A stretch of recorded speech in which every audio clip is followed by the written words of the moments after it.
Hello friends, आज के इस वीडियो में आप सभी का स्वागत है। आज हम पढ़ने वाले हैं क्लास 9th का साइंस, जिसमें हम कर रहे हैं फर्स्ट चैप्टर। अपने हमारे आसपास के पदार्थों के कणों के बारे में हम देख रहे थे। पदार्थ कैसी हैं, उनकी अवस्था कैसी है। पिछला जो लेक्चर था उसमें हम पदार्थों की अवस्था देखे थे। 3 प्रकार की होती है, ठोस, द्रव, गैस। उनके गुण के बारे में पढ़े थे। आज हमको पढ़ना है कि उनके कणों के बीच में जो बल लगता है उसको हम संसर्जक बल और आसंजक बल कहते हैं। तो उनमें अंतर देखेंगे थोड़ा बहुत, फिर उसके बाद हम अगला टॉपिक देख लेंगे। ठीक है, अगर आपको किसी भी टॉपिक से भी कुछ भी आपको प्रॉब्लम आती है तो आप कमेंट कर सकते हैं। अगर आपको मैथ पढ़ने तो जाइए चैनल पर, मैथ का भी वीडियो पड़ा हुआ है, लगभग 8 चैप्टर तक हो चुका है। वहां पर आप जाकर देख सकते हैं। ठीक है, शुरू से जहां से आपका मन करे वहां से देखिए। लेकिन अगर आपको उसमें उसके क्वेश्चन में, मैथ के क्वेश्चन में कोई दिक्कत आती है तो आप कमेंट कर सकते हैं। ठीक है, या फिर आप चैनल पर जाकर, वहां पर आपको व्हाट्सएप ग्रुप का लिंक मिलेगा, वहां पर आप ज्वाइन हो सकते हैं, वहां पर भी आप मैसेज कर सकते हैं। ठीक है, तो चलिए इसका टॉपिक शुरू करते हैं। आज का जो है टॉपिक है वो है संसर्जक बल और आसंजक बल। ठीक है, क्या है? संजक है आपका संजक बल। अच्छे से लिख लेते हैं। क्या है? संजक बल और आसंजक है तो आपका आसंजक बल। इसका हम डिफिनेशन लिखेंगे, फिर उसके बाद समझाते हैं। ठीक है, इसका पहले डिफिनेशन लिखते हैं कि संसर्जक बल और आसंजक बल किसे कहते हैं। समझे? तो इसमें क्या होता है कि प्रत्येक पदार्थों के अणुओं के बीच में आपका क्या लगता है? आपका आकर्षण बल या फिर उस आकर्षण बल लगता है। ठीक है, तो लिखेंगे हम यहां से प्रत्येक पदार्थ के अणुओं के बीच अणुओं में अगर हम बात करेंगे, देखिए पदार्थ के अणुओं के बीच में आकर्षण बल लगता है। और पदार्थ क्या है? अणुओं से मिलकर ही बना होता है। पहले इसको लिख लीजिए, प्रत्येक पदार्थ अणुओं से मिलकर बना होता है। ठीक है, जो आपस में जो आपस में एक दूसरे को आकर्षित करते हैं। क्या करते हैं? आकर्षित करते हैं। ठीक है, आकर्षित करते हैं एक ही पदार्थ। अगर हम बात करते हैं कि एक ही पदार्थ के बीच में लगने वाले बल को हम क्या कहते हैं? संसर्जक बल कहते हैं। लिखेंगे आकर्षण करते हैं तथा एक ही अणुओं के बीच में लगने वाला बल संसर्जक बल कहते हैं। क्या कहते हैं? संसर्जक बल कहते हैं। और भिन्न भिन्न अणुओं के बीच में लगने वाले आकर्षण बल को हम क्या कहते हैं? आसंसर्जक बल कहते हैं। तो हम लिखेंगे तथा भिन्न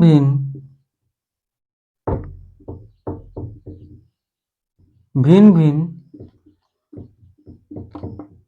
अणुओं के बीच में लगने वाला आकर्षण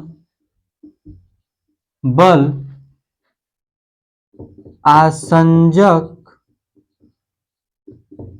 बल कहते हैं। क्या कहते हैं? आसंजक बल कहते हैं, यानी कि भिन्न भिन्न अणुओं के बीच में जो बल लगेगा उसको हम आसंजक बल कहते हैं। अगर समान अणु हैं उनके बीच में जब बल लग रहा है तो उसे संसर्जक बल कहते हैं।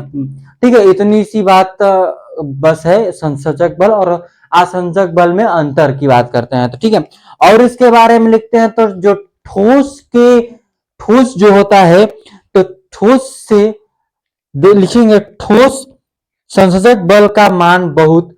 तो अगर बात करेंगे ठोस में तो संसर्जक बल का मान बहुत अधिक होता है।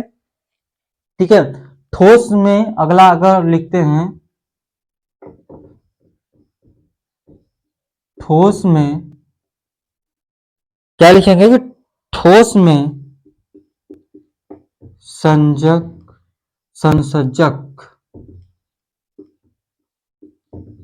बल का मान अधिक होता है। ठीक है, इतनी बात क्लियर हुई, यानी कि ठोसों में जो संसर्जक बल है वो सबसे अधिक होगा।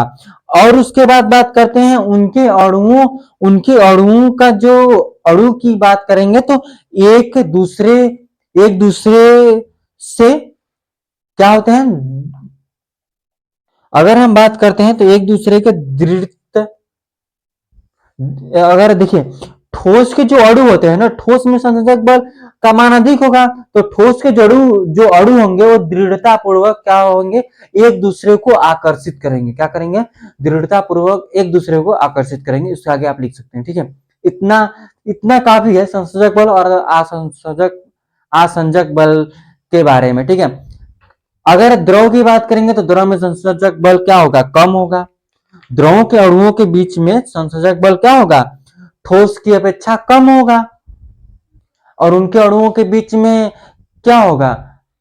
उनकी अणुएं कैसी होंगी?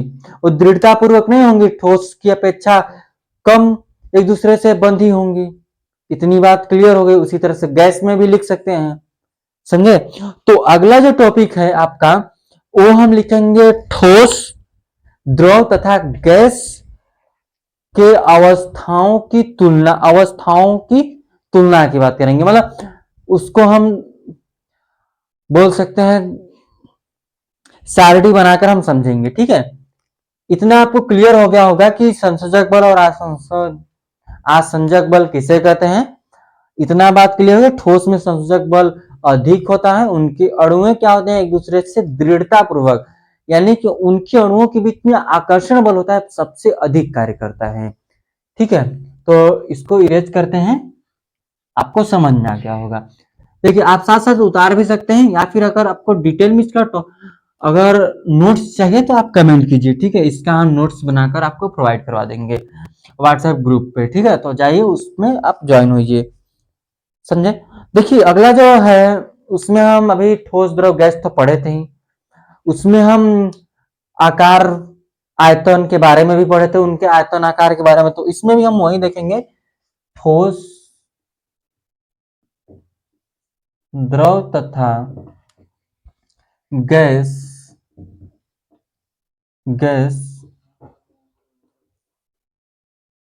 अवस्थाओं की तुलना।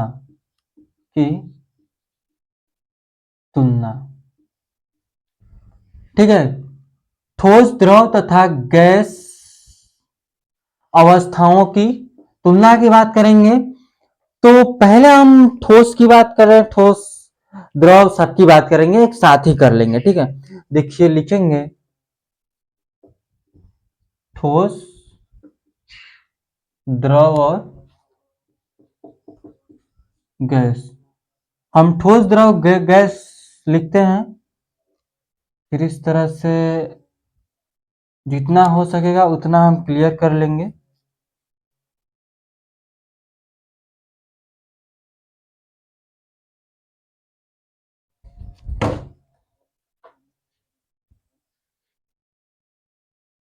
क्या है? गुण है इसका, हम गुण के बारे में देख रहे थे। ठोस द्रव गैस के अवस्थाओं की तुलना में हम गुण देखेंगे। उनके यहां से बात करेंगे आकार में। आकार में क्या है? आकार। ठोस का आकार कैसा होता है?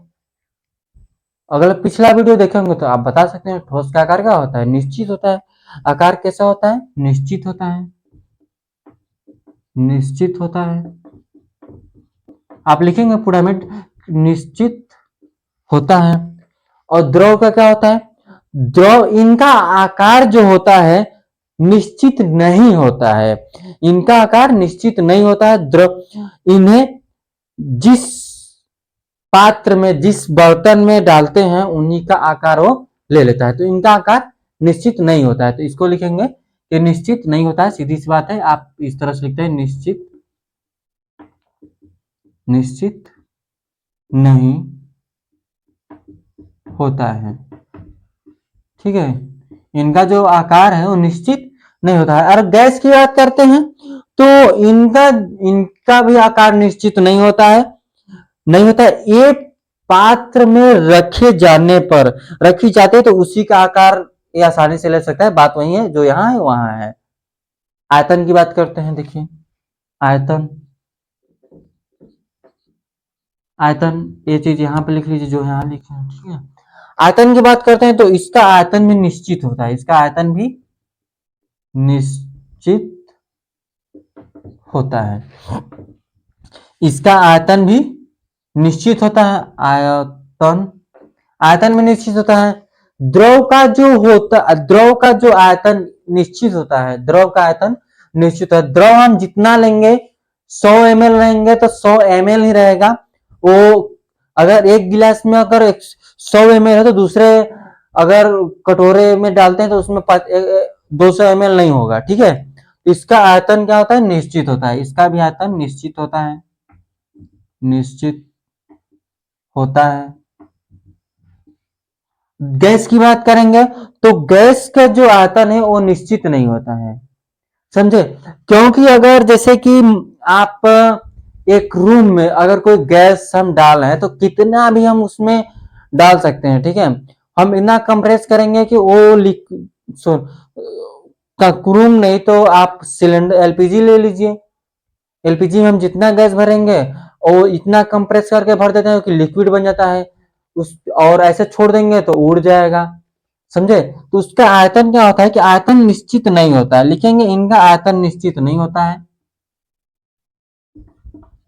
निश्चित नहीं होता है। क्यों नहीं होता है? तो इनके जो अणु होते हैं, जिस देखिए इनके जो अणु होते हैं वो क्या होते हैं? वो गतिशील होते हैं। उनके इनके अणु जो होते हैं वो गतिशील होते हैं। हम जिनको जिस पात्र में डालेंगे, जिस बर्तन में डालेंगे उसी का आकार आयतन ले लेता है। ठीक है, रख लेता है। आयतन, अगर आयतन की बात करते हैं तो आयतन ग्रहण कर लेगा। जैसे कि अभी क्या बोलेंगे, जिस पात्र में डालेंगे उसी का आयतन या उसी का आकार ग्रहण कर लेगा। ठीक है, तो इसका निश्चित आयतन में नहीं होता। आयतन की बात करेंगे। फिर उसके बाद हम लिखते हैं आपका घनत्व। क्या लिखेंगे? घनत्व। घनत्व की बात करते हैं तो इनका घनत्व कैसा होता है? इनका घनत्व अधिक होता है। इनका घनत्व अधिक होगा, अधिक होता है। ठोस का जो घनत्व है वो अधिक होता है। और द्रव का, तो द्रव का जो घनत्व है ठोस से कम होता है। इसका जो घनत्व है ठोस से कम होता है। सेम उसी तरह वहां लिखेंगे कि द्रव से क्या होता है? कम होता है। इनका घनत्व बहुत कम होता है। द्रव से भी कम बोल सकते हैं या फिर बहुत कम होता है। इनका जो घनत्व है लिखेंगे बहुत कम होता है। इनका जो घनत्व है बहुत कम होता है। अगर हम बात करते हैं बहने का गुण, बहने का गुण तो देखिए ठोस क्या, लकड़ी क्या बहेगा? लकड़ी में तो बहाव नहीं होगा, तो इसमें बहने का गुण नहीं होता है। नहीं इसमें हाँ होता है बहने का गुण, इसमें भी होता है। ए भी बहती है, ए भी क्या है, बहती ही है, ए भी बहेगी। इसको लिख लीजिए कि गैस भी बहते ही है। समझे बात को? बहने का गुण देखिए ठोस में नहीं होता और इन दोनों में होता है। सिंपल सी बात है, आप लिख सकते हैं। समझे? इतना देखिए कुछ खास है नहीं कि आपको टॉपिक नहीं समझ में आएंगे या फिर ज्यादा दिक्कत आएगा। ठीक है, अगला है कि दाब का प्रभाव। दाब का प्रभाव या तल, इनका तल कैसा है? तल की बात करेंगे तो इनका तल असमान हो, असमान होना आवश्यक नहीं है। इनका जो आयतन है, इनका जो आयतन बोल रहे हैं, तल जो है, तल किसी भी तरह का हो सकता है इनका तल। ठीक है, इनका तल किसी भी तरह का हो सकता है। इनका तल आप क्या बोल सकते हैं, इनका जो तल है, तल की बात करेंगे तो इनका जो स्थिर द्रव का तल सदैव समतल होता है। इनका जो तल है, अगर द्रव स्थित है तो उनका क्या तल होता है, समतल होगा। फिर उसके बाद गैस की बात करते हैं तो गर्म, इनका तल इनका तल क्या होता है, इनका कोई भी तल नहीं होता है, इनका कोई तल ही नहीं होता है। सिंपल सी बात है। तल लिखेंगे तो इनका कोई तल नहीं होता, कोई तल नहीं होता। ठीक है, अब जैसे कि ये लकड़ी हो गया, ये चार कोना काट दिए, छड़ हो गया, तो इनका तल क्या है? तल कैसा है? समतल है, वक्र तल है, या वो ज्यादा आपका उबड़ खाबड़ हो गया वो तल, तो इसका कोई तल नहीं होता। और अगर जैसे कि द्रव जो है, द्रव स्थिर है तो समतल होता है, द्रव स्थित है तो तल समतल होता है, समतल होता है। और इनका जो तल होता है वो, इनमें कोई तल ही नहीं होता। सिंपल सी बात है। ठीक है, इनमें कोई तल नहीं होता, इनमें कोई भी तल नहीं होता, क्योंकि ये जिस भी बर्तन में डालेंगे उसको पूरी तरह से भर लेगा।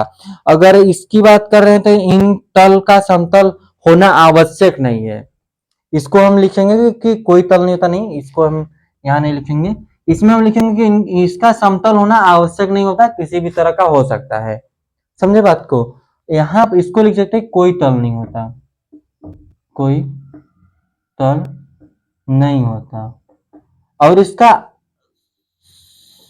समतल होना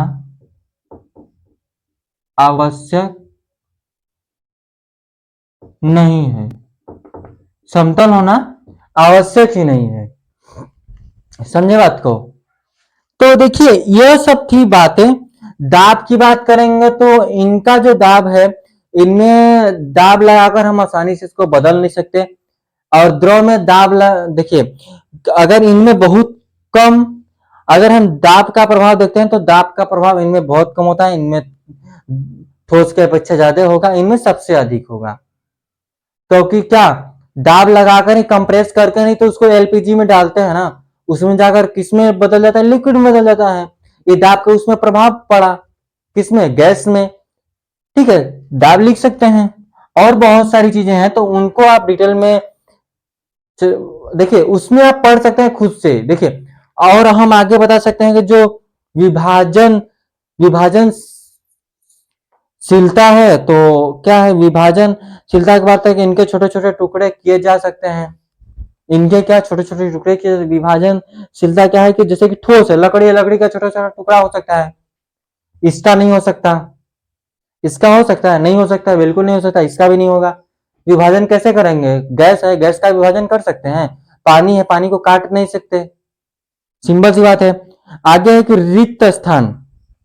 अगर हम रिक्त स्थान की बात करते हैं, यहां पर आप रिक्त स्थान लिखते हैं तो इनके अणुओं के बीच में रिक्त स्थान नहीं होता है। इनके अणुओं के बीच में ठोस की अपेक्षा रिक्त स्थान अधिक होता है, और इनके अणुओं के बीच काफी रिक्त स्थान होता है। ठोस द्रव गैस, ठोस और द्रव की अपेक्षा बहुत ज्यादा इनके अणुओं के बीच में रिक्त स्थान होता है। ठीक है, और की बात और क्या है, और अगला है कि आणविक संरचना, आणविक संरचना कैसी है। ठीक है, तो इनके अणु बहुत बहुत पास पास होते हैं। जैसे इनकी आणविक संरचना देखेंगे तो इनकी आणविक संरचना में बात करेंगे तो इनकी जो अणु होते हैं वो बहुत पास पास होते हैं। ठीक है, इनके अणु पास पास होते हैं तो सुव्यवस्थित प्रबल प्रबल संसर्जक बल होता है इसमें। इनके अणु पास पास होते हैं तो इनके अणु जब पास पास होंगे तो क्या होगा, इनमें संसर्जक बल अधिक होगा। सुव्यवस्थित ढंग से इसके अणु होते हैं, इनमें क्या होता है, इनके अणु सुव्यवस्थित नहीं होते, इनके अणु गतिशील होते हैं। उतना गतिशील नहीं होता जितना गैस के होते हैं, यानी कि ठोस की अपेक्षा द्रव के अणु अधिक गतिशील होते हैं। ठीक है, इतना बात था। और उदाहरण, यहाँ पर उदाहरण क्या है, लकड़ी लिख सकते हैं, लोहा लोहा के छड़ लोहे का छड़ लिख सकते हैं, सुई लिख सकते हैं, पेंसिल लिख सकते हैं, ठोस हो गया। द्रव क्या है, द्रव द्रव की बात क्या करेंगे, दूध है, तेल है, पानी है, ये है। गैस क्या है, गैस में ऑक्सीजन है, नाइट्रोजन है, कार्बन डाइऑक्साइड है। ठीक है, तो ये क्या है, गैस है। तो इतना बात हो गया। अगला जो टॉपिक है वह है आपका, क्या पदार्थ अपनी अवस्था को बदल सकते हैं, उस टॉपिक को करते हैं। पहले आप इसका स्क्रीनशॉट लीजिए, उसको थोड़ा बहुत हम लिख कर आएंगे, फिर हम आगे बढ़ेंगे। है आपका पदार्थ का अवस्था परिवर्तन, यानी कि इसके ऊपर वाला जो टॉपिक लिखा है कि क्या हम पदार्थ को की अवस्था में परिवर्तन कर सकते हैं, तो देखिए हाँ कर सकते हैं, इसको पढ़िए फिर समझिएगा। द्रव तीनों अवस्थाओं में रह सकता है, बर्फ यानी कि ठोस, जल यानी कि द्रव, और जल वाष्प यानी गैस। एक ही द्रव्य द्रव्य द्रव्य लिखा है, ठीक है, द्रव नहीं है। द्रव्य की भिन्न भिन्न अवस्था है। द्रव की अवस्था में परिवर्तन अणुओं की गति एवं स्थिर ऊर्जा में परिवर्तन के कारण होता है। ठोस अवस्था में ठोस पदार्थ को गर्म करने पर उनके अणुओं की गति ऊर्जा में वृद्धि होती है। फलतः अणुओं की बंधन ऊर्जा में कमी आ जाती है, जिससे अणुओं का एक स्थान से दूसरे स्थान तक जाने के लिए अधिक स्वतंत्र होते हैं। यही बात आपकी लागू होती है द्रव में। द्रव में भी यही लागू होता है कि उनको जब गर्म करते हैं तो उनकी अणुएं क्या होती हैं, उनकी अणुओं में जो बंधन ऊर्जा कमजोर होता है, वो उनके जो अणु होते हैं काफी स्वतंत्र हो जाते हैं, यानी कि समझिए कि गैस में ही बदल गए। उसके आगे जो होने उसको लिख लीजिएगा कि जो आपके जो द्रव के जो अणु हैं, द्रव से सुनिए, द्रव पदार्थ को द्रव अवस्था यानी द्रव पदार्थ है, यानी जो द्रव अवस्था में है उसको भी गर्म करने पर उनके जो अणु होते हैं वो काफी क्या होते हैं, उनके अणुओं को गति ऊर्जा में अत्यधिक वृद्धि होती है जब उस पर ताप डालते हैं तो। ठीक है, तब अत्यधिक वृद्धि होती है तो क्या होता है, वो स्वतंत्र हो जाते हैं एक दूसरे से, एक जगह से दूसरे जगह जाने के लिए। समझे बात को। तो यह था इतना, एक समझिएगा, एक इस तरह से लिखते हैं। मान लीजिए कि बर्फ है, बर्फ है, ये आपका जल है, ये आपका जल वाष्प है। समझे बात को। तो बर्फ से जल में बदलेगा कैसे, जब इसको गर्म करेंगे। क्या करेंगे, गर्म करेंगे। तो जल से वाष्प में कब बदलेगा, जब अधिक गर्म करेंगे। तो अधिक गर्म करने पर, अधिक गर्म करने पर, देखिए वर्फ से जल में किसने मतलब गर्म करने पर। और जब गर्म जल से वाष्प में कैसे बदलेगा, जब बहुत ज्यादा गर्म करेंगे जल को तो वाष्प में बदलेगा। ठीक इसका जब उल्टा होगा, यहां से जब यहां पर आएगा चल के, ठीक है, यानी कि जल वाष्प से जल जब जल में बदलेगा तो ठंडा करने पर ये क्या होगा, ये होगा ठंडा करने पर, ठंडा करने पर। ठीक है। सेम उसी तरह जल को जब वर्ब में बदलेंगे तो ठंडा, ये भी ठंडा ही करेंगे, ठंडा करने पर। यही बात करेंगे अगले लेक्चर में कि इसको किस तरह से बदलते हैं। तापमान, अगला जो टॉपिक होगा तापमान में परिवर्तन का प्रभाव। वस्तुएं यानी कि बात करेंगे पदार्थ, पदार्थ का जो अणु होता है उन पे तापमान का क्या प्रभाव पड़ेगा, नेक्स्ट लेक्चर में उसको हम क्लियर करेंगे। आज के लिए बस इतना रखेंगे। जो भी आपको डाउट आती है तो आप कमेंट कर सकते हैं, ठीक है। तो चलिए आप इसका स्क्रीनशॉट लीजिए, फिर हम इस लेक्चर को खत्म करते हैं, ठीक है। तो आज के लिए बस इतना ही था, धन्यवाद।